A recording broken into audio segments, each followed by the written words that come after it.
Good morning. Good morning. How is everyone doing? Hope everyone is doing well. Welcome this morning to Passion, Purpose, and Possibilities. How's everyone day going? How's things? Excuse me. How's things going? How's your week been? What are your plans for today and the rest of this week? So, a couple of announcements, really exciting things. Again, as always, brought to you by Ingersoll Enterprises.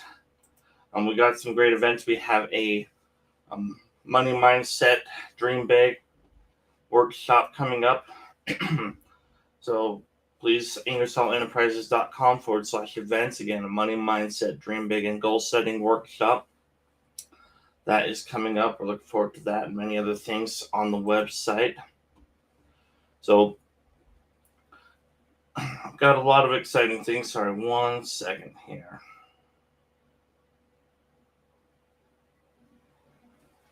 Sorry.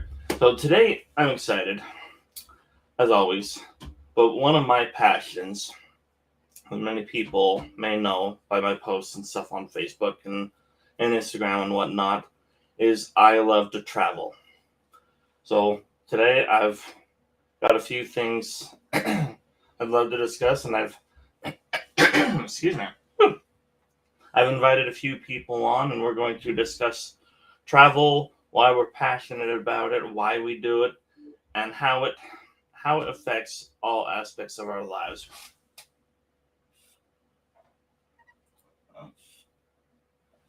There we go. Sorry for a second, my camera went out of focus.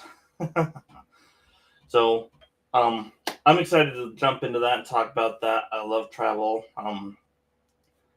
Mostly any form of travel. I love flying for the most part. I love road trips. I love cruises. I love travel.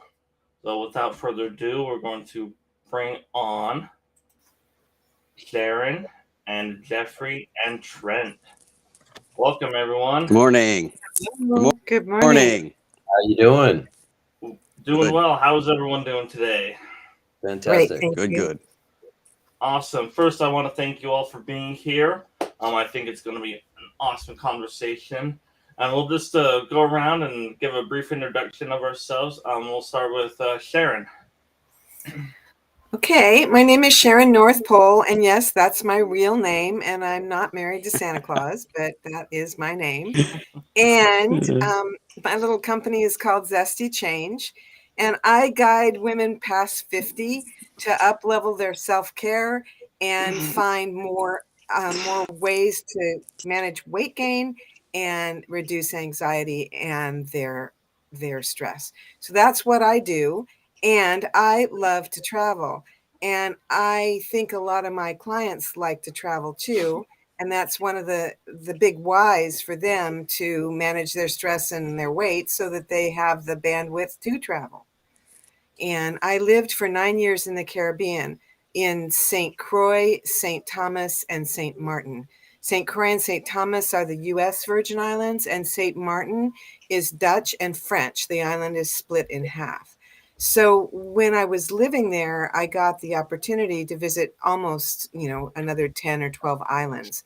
I've spent a lot of time in Puerto Rico and all throughout the Caribbean, as well as a trip through most of Europe. So that's my thing. And when you come back to me, I can tell you why I love traveling. Thank you. Awesome. Yeah, thank you.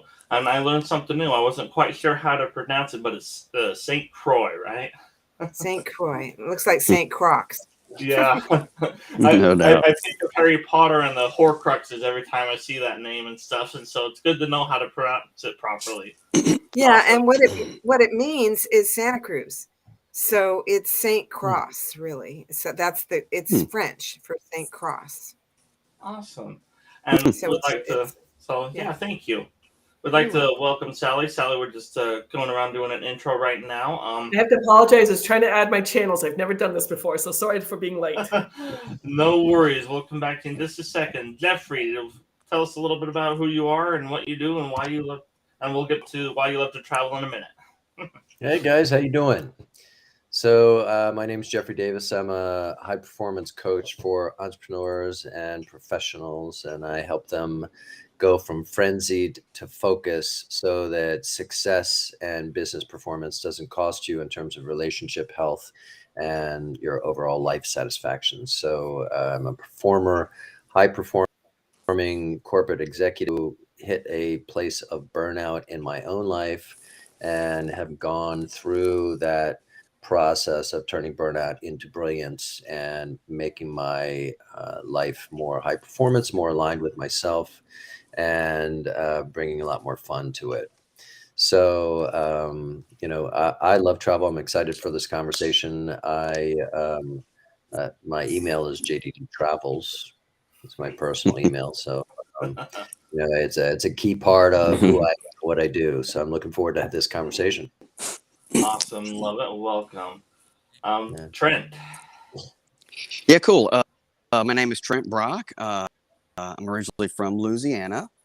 Found a lot, lived in a lot of different countries, been in a lot of places. I ended up in New Zealand about 10 years ago. And I own a kettle corn manufacturing business. And I spent most of my time there. And we service all the supermarkets and stuff like Singapore and the islands and some stuff like that. I have had some in the past few years, so I'm back in the States dealing with that at the moment.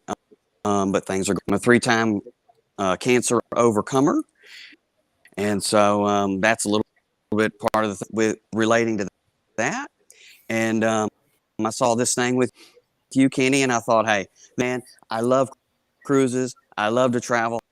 I've probably been to like 40 countries. So hey, this is a perfect thing for me. Awesome. I love it. Thank you. Sally. Well, first off, Trent, congratulations on surviving 3 times. My name is Sally Gimmon. I help investors save on capital gains, dividends, rent rolls, and royalties, but just as you. But I have 2 passports, an American and Ireland. So we used to travel all over the West, and then I lived in Ireland, Poland, Luxembourg, and Brazil, and I have family in New Zealand, Henderson, New Zealand. Okay, And cool. I love the job I do because as long as I have internet access, I can be anywhere in the world. I was just on a cruise last week down to Cabo, and I'm going to London tomorrow. So it's just a wonderful thing to do. Meeting people, eating different kinds of foods. I love it. Yeah. Very cool. So yeah, thank you, Sally. And I love experiencing new cultures and different ways of life and stuff like that. And being able to work virtually is awesome. So why do you guys travel? Not necessarily business related, but why do you travel? Just whoever. I travel because for me it's the experiences with my family, spending that time and those experiences with my son while he's still young. And I've grown up, hearing wait till you're retired, wait till kids are out of school, all that sort of stuff. But then I've seen people get to that point and physically not be able to travel. So my wife and I decided years ago we're not gonna wait. We go, we travel, we have fun. We still got a whole bunch of travel plans. I haven't even been to many of the places that you guys have been to several times, like never been to Ireland or any of the Saints or so for me it's the experiences and the time with family. That's my biggest reason why. Why do you guys travel? I travel because I have to. It's just, and I don't mean that from a business standpoint. I actually mean that from a soul standpoint.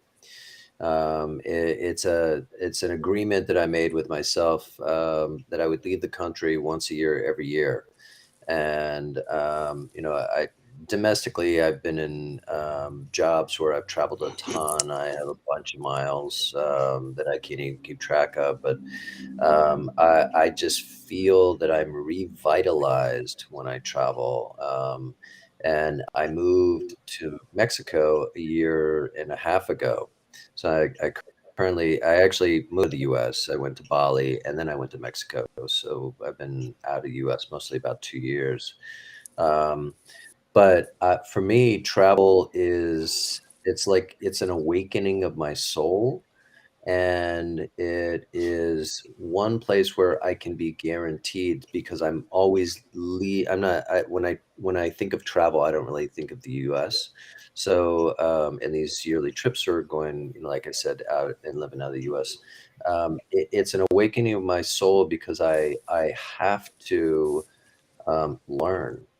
I can't bring, oh, things are done this way and things are done that way to a place where they're not done that way. I need to learn how the culture works, how people work, and it makes me truly present every moment.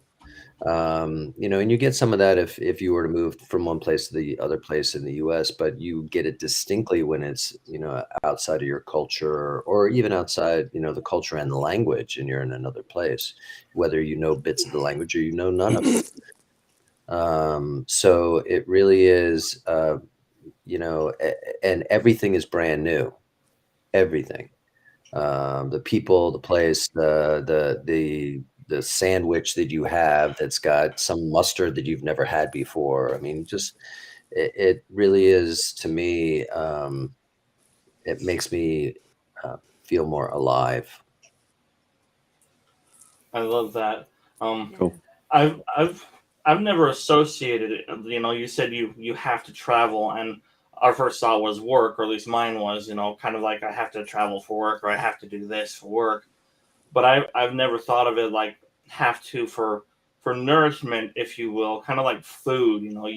You can enjoy food, and I love food, and I enjoy good food and stuff, and tasting different things, and but I never associated travel with needing it like that, and your body and your mind need that nourishment. I know it's good for you and you get rejuvenated and stuff, but I've never associated it in that way, so thank you.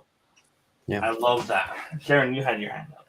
Okay, I'll share what it is for me. When I was just at the beginning of college, I took a year off and traveled all over Europe and ended up living in Greece in Mykonos for 6 months. And that never left me. That wandering hippie part of me still lives within me. And the adventure was so life altering for me to be in all these different cultures at a young age. I was 20 at the time, and that has stayed with me in my heart. And I love the adventure of traveling and the discovery of traveling and the stretch that it is, because it's difficult. It pushes you to make schedules, to find the way. And that was before GPS, and before cell phones. So it was much harder to travel back in those days. It's much easier now with GPSs and cell phones. It's pretty much a no-brainer to get places, but back then it was much harder. You had to have big old maps. But what it brings to me is an awareness of gratitude, of being extremely grateful for being born in the U.S. and having the resources and the ability to travel. And when you go to third world countries, you realize how different our life is from so many people in the world. And that it humbles me. It makes me proud to be an American, as long as I'm not with a bunch of obnoxious Americans, but proud to be able to contribute and to share a glimpse of my world to other people. And living in the Caribbean for all that time, although it's not a third world country, and the Caribbean, the U.S. Virgin Islands is U.S., it's a very different culture. It's primarily Black, and it's primarily, descendants of slaves. And there are a lot of attitudes there because of that history. And it was good for me to understand all that and really get a grip on that whole scenario, what happened in the 1500s, 1600s, and 1700s. And our country's new. And that really comes to mind for me when I travel, is that we're a baby country compared to so many other countries with such long history. And the other thing it does for me is it stretches me both mentally, stretches my soul because I have to connect and find other people to share with and be around and learn from. But it also, I find myself stretched physically because I do things that I wouldn't necessarily do at home, like climb to the top of the tower, take the steps that are 375 steps to the top of the cathedral. We just came from Puerto Rico and we hiked to the top of a tower there, which was strenuous. You know, it was from sea level to about maybe 2,000 feet. It's not high elevation, but it is, you know, a big climb. So when I travel, I find myself doing adventures that I wouldn't necessarily do at home. So it stretches me physically. It stretches my heart to connect to other, you know, less privileged people, and it stretches my, you know, the test of my ability. And that's one thing that my coaching business really does, is it inspires women that they're never too old to start living their bucket list. And like you mentioned, some people are too old when they decide to travel. They're not healthy enough. They're not fit enough. So that's part of what my passion is, to embolden women my age. I'm 73 and I am still traveling the world and loving life. And part of what I'm passionate about is to share that belief and that lifestyle system to help women still reach out and travel the world and do the things that they've always dreamed about, and not giving up when they turn 50 or 60 or 70. So that is what traveling is for me, and I'm very passionate about it. I love it, and I just moved to Florida when we moved from the Caribbean. I live in Florida. So I'm working on discovering things about the US, you know, to do things here that I haven't done, and go to national parks and go to state parks and really do some of the things that are on vacation at home, like the staycation stuff. So I've traveled all over the world, but sometimes some of the most beautiful places are in your own backyard. And that's another thing that I inspire people to find, you know, to look for the state parks and the botanical gardens and the things that they can do for little and no money to be out in nature and replenish their soul. So that's why I leave where I live and adventure out into the world. I love it. And there are so many mindset concepts we could tie into it, like you said, but um and has been touched on before, but one of my favorite things that you mentioned was making a way, and you talked about GPS or finding a way, and you were talking about literally finding the way, like the map and stuff. But so many times I try and teach my son and my clients and stuff, you know, don't let your circumstances or your bank account stop you. You know, go where you want to go. If you want to go visit somewhere, you'll figure out a way. If you really want it bad enough, make the decision, and you can get do it. There's opportunity, there's resource, and I love it. You know, just sharing that. You know, you don't have to. Oh, that's going to cost thousands and tens of thousands of dollars, but there's other ways to do it. Or maybe with today's technology and the way businesses have evolved, you know, you can make money as you travel so easily. You know, go do some work while you're traveling, blogging, vlogging, you know, coaching, consulting, whole realm of things that you can do and stuff. So the opportunities are just incredible out there. So that came to mind when you mentioned finding the way, and you were referencing a GPS. You know, find a way in your internal GPS to get there, because it's so worth it. And don't wait. So thank you for sharing that, Sharon. Thank Well, you. Kenny, if I can just say, what you're doing for your son is so important.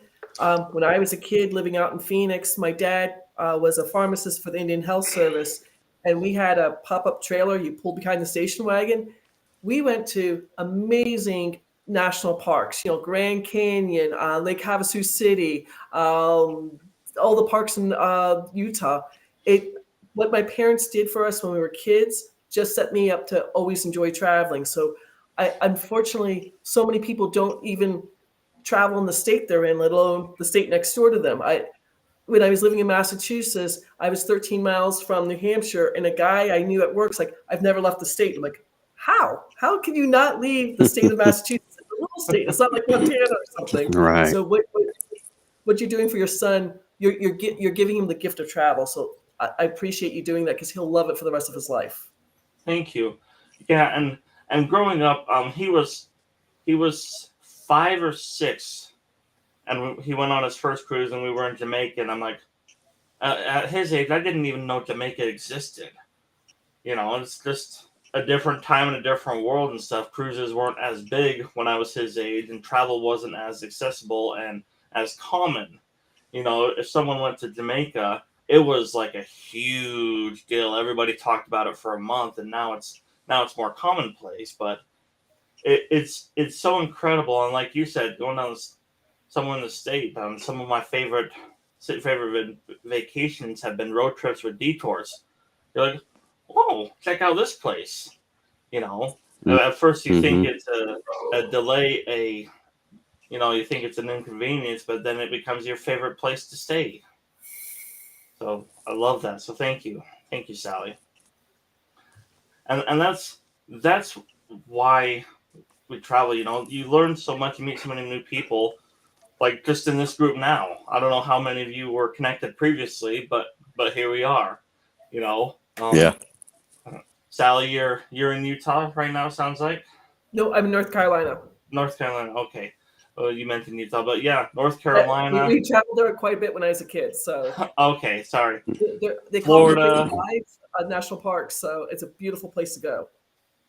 And just the connections we've made just in this conversation, and I've got friends in Australia and all over the world that I would hate to think if I didn't make those connections on traveling and, getting out of your comfort zone and trying new things. So I love it. My great aunt Kitty in Ireland, she has 10 children, and she had a blackboard in her kitchen, and her kids traveled all over the world. And if you came to her house, you had to say what your name was and where you were from, because you'd wake up in the morning and there'd be people from Kenya, someone from Canada, someone from Singapore. It was the craziest house I've ever been to, with all the travelers stopping by in Sligo, Ireland, to say, we were told to come here and have free breakfast. And it was a lot of fun to do that. That's awesome. I love that. And who knows where those connections end up and, where they lead to down the road. And we just went back to Nassau. We've been there about 6 years ago, whatever, and just seeing the places again is like, I remember this, but even as relatively small comparatively that Nassau is, there's so many things that I discovered every time I go back. New people to meet, new things to see, new history to learn about and discover. And to me, some of those things and being there with my family is far outweighs any paycheck or business opportunity. So I love that. Kenny, where are you in the world? Sorry, Sharon, what was that? What part of the country are you in? Where are you? I'm in Salt Lake City, Utah. Okay. And Jeffrey, are you in Mexico? Is that where you are? I live in San Miguel de Allende, Mexico, Okay. and I'm currently in the United States. I've been here for the month of February. I go back. I'm seeing family and friends, and I go back in a week. How about you, Trent? Where are you? Arkansas. Arkansas. I think you Yeah. said that, and I lost track. Yeah. Well, here North we is all are, full up here. different parts of the world. I don't think I've ever been to Arkansas. Sharon, I where are grew up you located? I'm in Florida, and Okay, so I grew up in California. So I've spent a lot of time traveling in the West, from, Oregon, Washington, Arizona, even as far as Colorado. But when it gets to the Northeast coast, I haven't really spent much time up there, if you get a chance, one of the most amazing national parks, Arcadia National Park in Maine, is beautiful. Okay, that's good to know. I have a bucket list of traveling the national parks. I've done most of them in the West and all the way into Colorado and Utah. There's amazing ones in Utah. And of course, I live not far from Yosemite, and that's where I met my partner, was climbing in Yosemite. So I have an outdoor history, and I love going to parks and to outdoor places. And sometimes they're just small little places.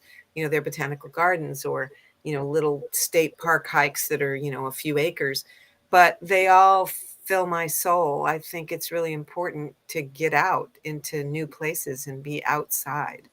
We're Yes. made to be outside. And with the digital world, so many of us spend so much time inside, even if we're independent contractors and even if we're entrepreneurs, we're on Zoom and we're in front of the computer and we're, doing files and all that stuff. So I'm a big proponent of get out, get outside, feed your soul with what's in nature.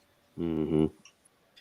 I love Yosemite. I think it's pretty magical. And you're right. In Utah, there are so many amazing places, arches, and Zion is and amazing. And one of yeah. my favorites is the one with the hoodoos. Which one is that? They've got this amazing erosion that have created these big, like, totem pole towers that go up. And Zion is more like a red Yosemite. And the park I can't think of that has those other, There's Granite Reef. I can't think of what it is. I'll think of it Yeah. soon. Are you But talking about anyway, arches? it's amazing. The rock formations throughout Utah are really beautiful and otherworldly. It seems like you've gone to another planet. And that's what traveling, I think, does, is it takes you to places that you can't even imagine exist. Hmm. There's a cave in Puerto Rico that's huge. It's a huge cavern. And it's like, it reminds me of Journey to the Center of the Earth. It's not a cave you climb in that's dark. It's a cave that's full of plants and things. And it's in there. I couldn't believe it even existed, that it wasn't just in somebody's imagination. The thing that I find is interesting is that when you travel, you find things that are extraordinary, and people that live around there, it's ordinary for them, Exactly. right? Right. And Sure. and then Yeah. they, and that's what's so interesting. It's the flip in perspective, and seeing how completely differently people live and what their ordinary life is compared to yours. And that I think there's a big expansion. And I also think that both in terms of nature and also in terms of humanity too, it's a heart expanding, consciousness expanding experience of, if you're open to it, experiencing other people. And if you're open to it, it really changes how you view other people and can open up more empathy and compassion and more understanding for humanity in general. Right. I think it's really important as the world changes and as we're trying to make sense out of the changes that are happening, especially environmental changes, that getting out and seeing things is more important than ever. To be empathetic, to have a big heart, and to get involved in something that you care about, something that matters to you, something that's earth saving, something that, whatever you're passionate about, whether it's animals or, I'm passionate about wildlife corridors. I give to a nonprofit here that's building connections so that the wildlife can move from one place to the other, because now that's a big problem. Some of them, like the cougars and the bobcats, they need a big territory. And in order to do that, the land has to be saved from private entities. So they're connecting state parks and national parks and private owned lands so that there can be corridors. So that's one thing that I've become passionate about as I've seen the natural world shrink and wild places shrink. And I became so aware of that with David Attenborough and his life of showing us the world. He really believes that the biggest thing we can do right now to save the planet is rewild places, to make places wild again and connect wild places. When I was And in that really Luxembourg, inspired me. when I was in Luxembourg, they were building bridges over a major freeway. Luxembourg's a very small country, so all the trucks were going through, but very inexpensive gas. And so they built a bridge and put grass and trees on it so the deer and all the animals could go back and forth. And they started putting cameras on them. And it's a fascinating thing to see how much traffic goes over this special animal Right. bridge. It's Right. an amazing thing for them to build. So Yeah, it is amazing. And they're building one in Los Angeles that's going across the big LA freeway. they're in the midst of doing that right now. It's primarily built for cougars, for the California puma, the big cat. Right. You And could, we in have Mexico, one you in can hike across it, but no bicycles, no motor scooters or anything like that. It's only foot passengers. Yeah, that's the way they are in most places. Is they're foot trails. So you can walk them, but you can't take anything motorized in there. Correct. So Kenny, this is your show. Where is your favorite place in the world right now? My favorite place in the world?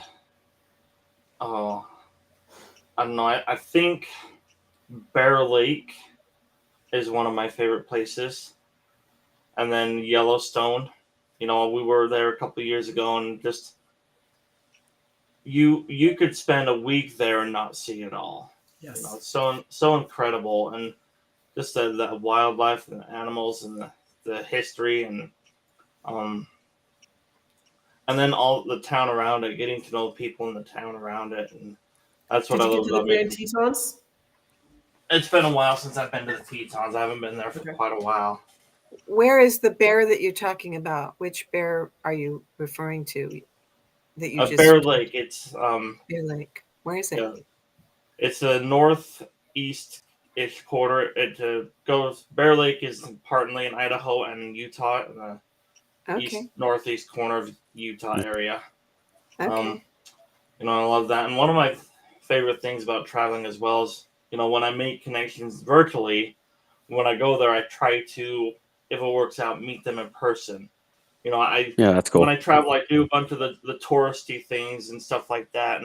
But I like to connect with as much as possible the people I've met virtually and get to know them and, their, like Jeffrey was talking about, their view on where they live and their experiences there, and and have them show me around town, so to speak, if you will, and you just learn so much, and it's because you miss a lot of things on the touristy stuff, and the tourist stuff is great, and absolutely stuff, but you miss so much unless you have someone local that's really going to show you, not just the main attraction sort of thing. Yeah, right. They know the show, they know the hole in the wall places to go that's got the best food, that kind of thing. Yeah, or there were some waterfalls in Oregon that I would have never even known were there without talking to someone that has been to Oregon, lived in Oregon.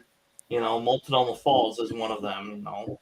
And things like that. You miss so much of the opportunity and meeting more locals. Hey, go to this place and talk to Freddie there. He's got some great stories, great food, whatever it is.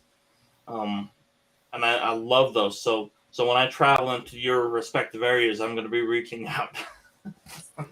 Cool. There's a lot of beautiful places in Florida, for sure. What's interesting I've found when I travel domestically versus internationally, I wonder if anybody else has found this. I found that in the United States, people point you places to go and to things, whereas internationally, they invite you to places and things. So they'll invite you to dinner with them. They'll invite you on this thing with them. In the US, they'll tell you about the thing and point you in the direction of the thing. Has anybody else experienced that? I think Europeans travel so much more than Americans between countries. Oh, for sure. For sure. There's so much more hospitality that's just kind of inbred in them to invite other travelers. It's like all the hostels in Europe. I mean, they're everywhere and they're well traveled. So that hospitable kind of reaching out to strangers, I think, is far more prevalent certainly in the European nations, and I think they're less afraid. I think that's a big one too. Yeah, we are scared. We're afraid to have strangers in our homes. I agree. We're afraid to reach out and connect with people because maybe they're going to hurt us in some way. So, even in Mexico, the question is consistently, "Oh, is Mexico safe? Is Mexico?" And is the U.S. safe? I mean, there's pockets of the U.S. that are distinctly unsafe, And Mexico is an enormous country, and there's tiny little pockets where things happen, but I mean, there's really overall there's not a lot of difference between that country and the U.S. in that aspect. But in the U.S., we're programmed to think of certain areas distinctly unsafe, and so you're right. Yeah, there's not a lot of travel outside, and there's definitely a guardedness. And I I, think the other thing, when you become a seasoned traveler, you learn to take care of yourself differently so that you don't make bad choices in where you go and what you do. I mean, in the Caribbean, there's a lot of places that are just not safe and that you just don't want to be there at night. But then there's other places that are totally safe. So, as a world traveler, as someone who's been there, done that, I think you begin to have an innate feeling, and you can search out places that you can go to and feel safe and meet people that will encourage you and connect with you and invite you for dinner versus places that are inherently less safe, just like here. You know, you don't want to be hanging out in the ghettos at night, nor do you want to do that when you're traveling in foreign places. And so it's awareness. I think traveling makes you more aware of where you're going, what you're doing. You got to pay attention to your feet. The sidewalks are broken and the sewers are open, and there's just a lot more. There's there's a lot more. Here, we believe other people are responsible for taking care of us. In other words, all the steps should be even. There should be no cracks in the sidewalk. Everything should work just fine, and I shouldn't trip on it, because if I trip on it, I'm going to sue you. Well, that whole mentality doesn't exist in a lot of the foreign countries that I've been to. They're broken. Their streets are broken, and more now than ever, because there's been hurricanes and tornadoes and earthquakes that have broken things up more in a lot of the world. So there's a difference in the mentality of who's going to take care of me versus I'm going to take care of me. So I think that's one of the things I've noticed is the difference in travelers, even in American travelers versus European travelers, is Americans expect to be taken care of a lot more than Europeans do. Yeah, I lived and in I think Spain for a year. Go ahead. Sorry, actually, Sally, were you going to say something? I was gonna say I haven't noticed that. I've traveled all over the world. The only continent I've not been to is Antarctica, and I've not seen that. So that's why I'm just surprised by she said that. So that the world's broken up and not safe, that the sidewalks and so forth. That's what I'm talking about, is correct. the places that you go aren't always level and perfectly groomed like it would be here in the States. But I think that's everywhere in the world. I mean, that's the thing. You're going to find out, like in China, guess it was 20 years ago when I was in China, it was all the children in the parks, the children were very, very spoiled. I mean, so much more spoiled than American children were.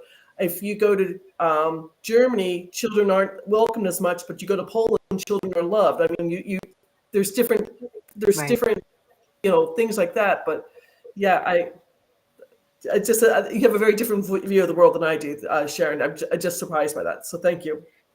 Well, yeah, and it's not that I feel that, but when I've traveled in groups with Americans, like I've been to Africa 3 times, and I notice that some of the people I'm traveling with in a group are expectant of being cared for, of nothing being amiss, nothing being out of whack or not perfectly flat or straight. So I've just noticed that in other people that I've traveled with in tour groups. It's one of the things that I've noticed about the Americans that we're traveling with us versus the Europeans. That I'm just kind of comparing the two different mentalities of how we look at life as travelers, as people that are out of their comfort zone. I guess the difference is more with a distinction between travel and touring, right? So you're on a tour, everything is kind of McDonaldized, and you're hustled from bus to bus and da da da. When you travel and you have that mindset and you understand what travel is, you understand that, sometimes the breakdowns are the best stories, Right. right? And that's where the growth and the learn is, and that's where the opportunities are, and that's part of traveling. Right. If you want McDonald's, buy the tour. If you want to travel and get to know people and be in the infrastructure that's broken and rickety and everything else and just happens the way it happens, then travel. I Yeah, kind of put look on a at, you call backpack. it McDonald's, You I know, call it Disneyland. You kind of travel in a bubble. And in high end, if you travel into high end resorts in a lot of countries, they're bubbleized. You're kind of in a bubble, in a very Western kind of hotel and hostelry. And the things that you're going to find in those higher end places are more like Disneyland. Absolutely. well, I think it depends on what kind of travel you want. Are you traveling for kind of a vacation and a recharge, and to go have a holiday, or you actually going for an adventure and going to explore something? I think there's kind of both of those. For me, it's either it's kind of a decision on my backpack, and I'm going and I'm doing the hostels around Europe, or I'm going to get on a cruise planned for me, and I'm just hanging out for a week, drinking pina coladas and beach or whatever. So I just think for me, it's kind of like it's a decision of, am I have a an R&R holiday, or am I going to go try to find something new and experience some things, some new food, some new people, something I've never seen before, something like that. Yeah. I think that's a good point, that choose your vacation or choose your travel, and be aware of which one you're on. Are you on a cushy, comfortable, everything's got to be perfectly right, or are you on an adventure to explore the nooks and crannies of the world? There you go. Encouraging different methods of travel, because I love cruises, but they are cushy. Everything's done for you. How can I So help you, much sir? food. What can I do for you, ma'am? And then, road trips. We've been on several road trips where the car's broken down or got a flat tire or whatever, road delay. And then, even being in hotels, we had Ubers that took the wrong passenger, so we had to wait for another Uber, and or reservations are not found, and so just all sorts of travel. And then like you said, getting on your backpack, and are you going in the jungle backwoods, and so different experiences. I think different modes of travel really open your eyes to life and what's, so to speak, reality, but also the experiences, because, oh yeah, I remember that one time when I tripped on that sidewalk and busted my knee, but when I went to the hospital to get some band-aids, or to the CVS pharmacy to get some band-aids, I met this really cool couple there, or whatever, so you can have those experiences, and if you look for the positive, and look for the good things instead of focus on, oh, this wouldn't fly in my city. I can't believe how broken these sidewalks are, or whatever. This was a horrible place. Then of course you're gonna have a horrible time. But if you understand that it's not the same everywhere, and you're in there for an adventure, and you're looking for That's right. an adventure and a good experience and stuff, you're gonna find it. There you go. Well, it's like, Right. it's like that old quote, which is wherever you go, there you are, right? So if you're a Right. miserable person and you travel, you're not going to have a good time.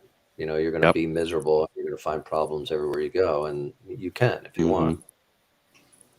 And speaking to that, it's a good idea to have a good relationship and an understanding with your traveling partners, because traveling can create stress, and Very true. Yeah. things go wrong. Things always go wrong. That's part of what No the doubt.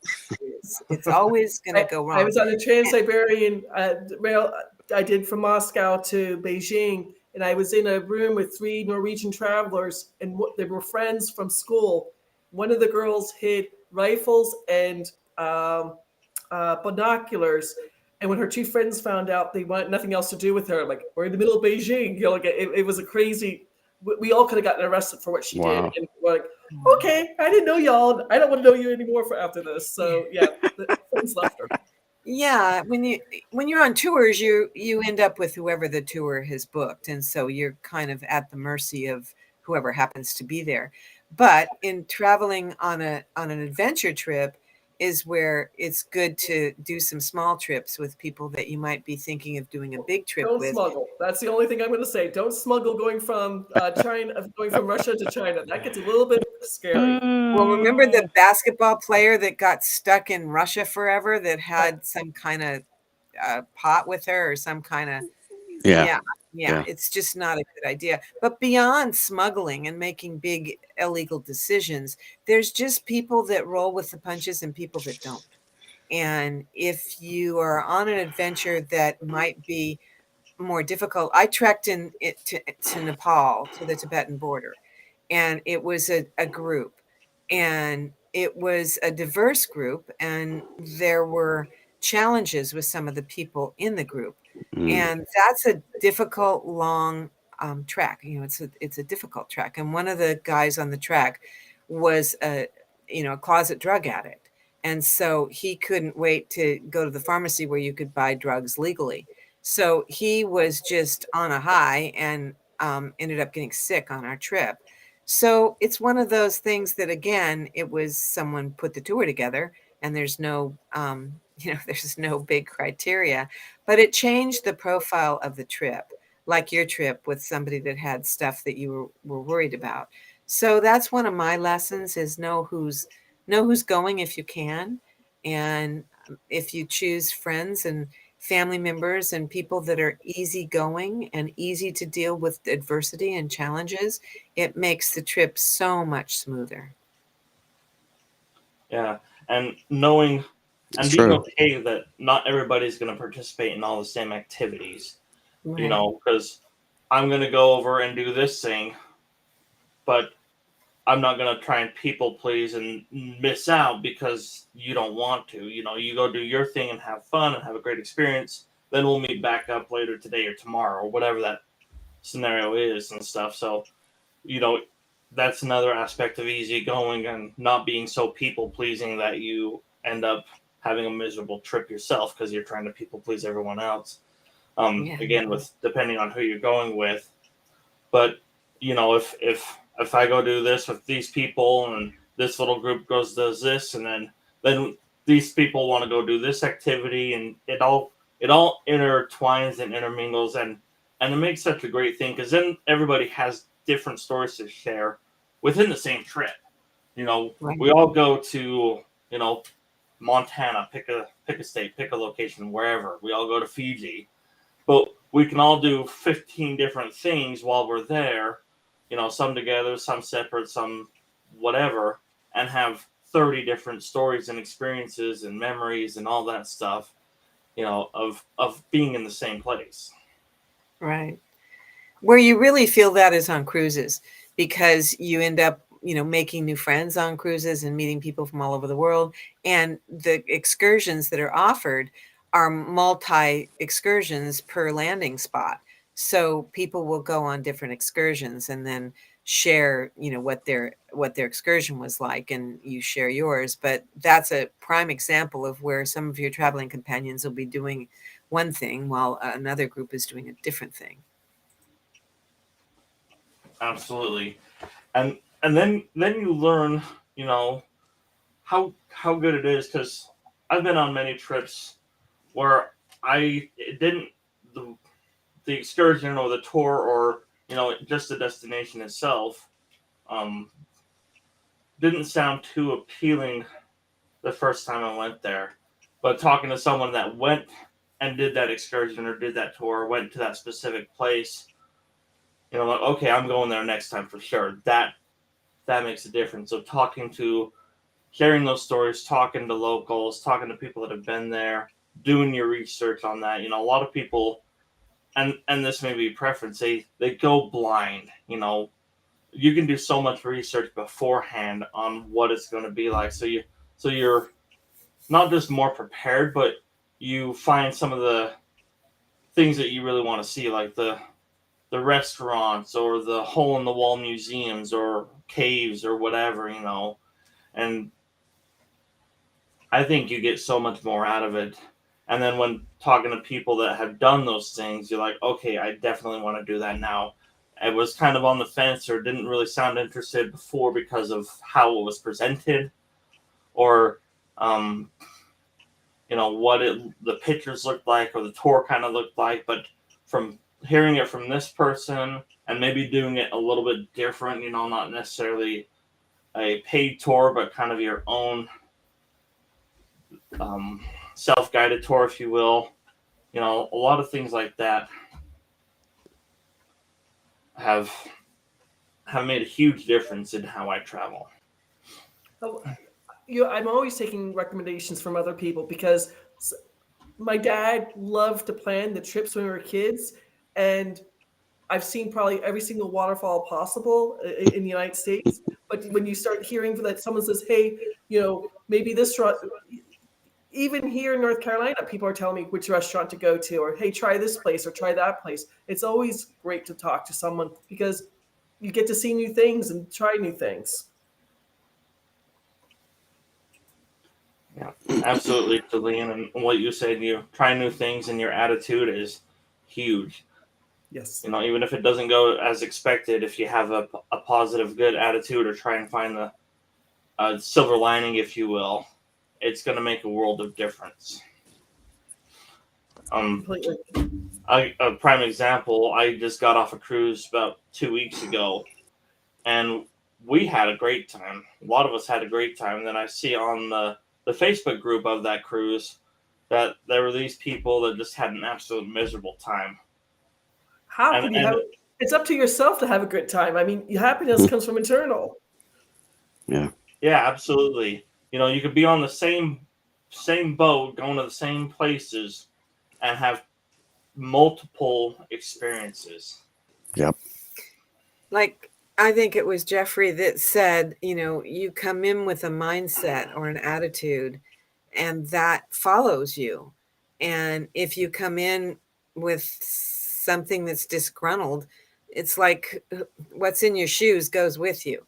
So if you take, if your shoes are thorny and uncomfortable, you're going to be thorny and uncomfortable on the whole trip. And I use the shoes as a metaphor.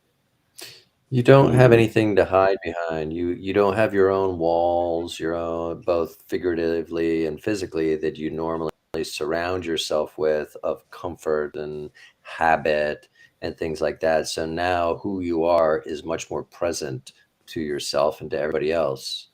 And if you haven't spent the time to be a good person, to be okay with yourself, to be okay with change, because travel involves change, and you have some resilience in you and you have some curiosity, all the things that I think are necessary to actually enjoy a trip traveling versus touring. And even in touring, things can happen. But if you don't have those pieces, and you've kind of like fixed your world so that you don't need them so much in your house and in your world, but then you go out and you travel, it's really going to show up. That's a good point, that your own safety nets are gone. You can't hide behind whatever it is that you're hiding behind, and whoever you are is going to come out even more. And you may realize or you may not realize. And that's a point where you've got the traveling companion thing. What are you a good traveler, or are you a difficult traveler, someone that expects so much that it's impossible to achieve those on, their bucket list is too big and too deep and too wide for them to be satisfied with wherever they go. And then there's the people that just don't really care. Whatever is there is good. Whatever there I see is what I want to see. So there's just a huge variance in how people see the world as they travel. Well, it's always interesting when people have a very specific way of traveling and an agenda and a time period, and everything needs to be very precise. Try to travel with somebody who's like, well, let's just kind of do this and do that and da da da. And that can create issues or maybe not, depending on which of those two are more prominent. But personally, when I'm traveling, I like to have some rough outline of what I'm doing. And then, as from the Art of War, the quote is have a plan. And then when you get into the battlefield, throw it up in the air because everything is up for negotiation. And I think that's a bit of travel too. I mean, I have a plan and I'm open to negotiation when I get there. Yep. Be flexible, right? It Yeah. has to be. Yeah, and Yeah. what you were saying, Sally, about traveling as a kid really sets you up to be a traveler the rest of your life. I was fortunate enough to take my young adult, they weren't even adults yet, they were 14, 15, 16-year-old grandkids on trips to Puerto Rico, the Dominican Republic, and to St. Martin. And they flew when they still needed an escort on the plane. So they flew out by themselves, and it changed their whole life. They're adventurers today. My granddaughter just did a trip in Peru and went to Colombia by herself. She's 21. So those kind of experiences that give people the mindset and the confidence to go out in the world by themselves is huge. So what you're doing for your kids is going to make a big difference in how they see the world, Kenny. Exactly. Yeah, absolutely. And not only establishing his confidence, because there's several times where, well, we'll get in a scenario where plans don't go exactly as they did or as they were on paper, and I'll ask him, all right, what do you think we should do? Of course we're there and we know what to do and stuff, and we've been there and stuff, but having him work through that and just use his imagination, use his experience and stuff to figure things out, because if he's in a scenario where he's traveling by himself or something does happen or he gets separated from us, what do I do? And then those experiences and that it builds that confidence in him. And then not only that, but the people that he associates with, all of his friends and things like that, and the connections that he makes on his own, it doesn't touch just us. It affects so many other people, and I think that's awesome how the connections have such a big impact. Just this conversation has made a huge impact, and I've loved having this conversation and hearing your guys' experiences and travel stories and experience, and learning so much. And like Scott said here a minute ago, I'll put it back down. Putting down your phones, being there. I could be anywhere in the world, and I'm here. I'm here. I'm not present where I'm physically at. But I love how it spreads and it helps others, and we don't even intend to, like you were talking about that hospitality. Hey, come with me. We're going to go do this. You want to come, just, it affects you, and you take that back and you brought it back to this group here, and those people that invited you have no idea. And they may never have any idea, or we may connect with some of them and find out that there's a circle, how the circle connects and stuff. And so I love that. I have to apologize, everyone. I've got a 1:00 meeting, so I have to run. Thank you, Kenny, for setting this up. Keep traveling. It's a wonderful thing to do. Take care. Thank you for your input. Nice to meet you, Sally. It was Sally. great. Sally. Nice to meet you, Sally. Yeah.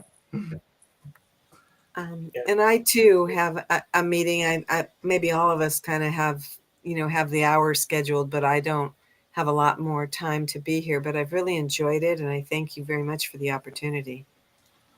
Yes. Thank you, everyone. I appreciate all you've done and meeting you, and I'd love to connect more, and maybe we'll do this again and bring more people on and have different discussions, Sounds different good. groups, and then we haven't even talked about travel and business or travel and mindset and travel and family much, and so I think the conversation needs to continue. So Yeah, there's a lot of pieces you Sounds could good. do, and you could put it back out where you found us and invite some more people to to share their opinions and their experiences.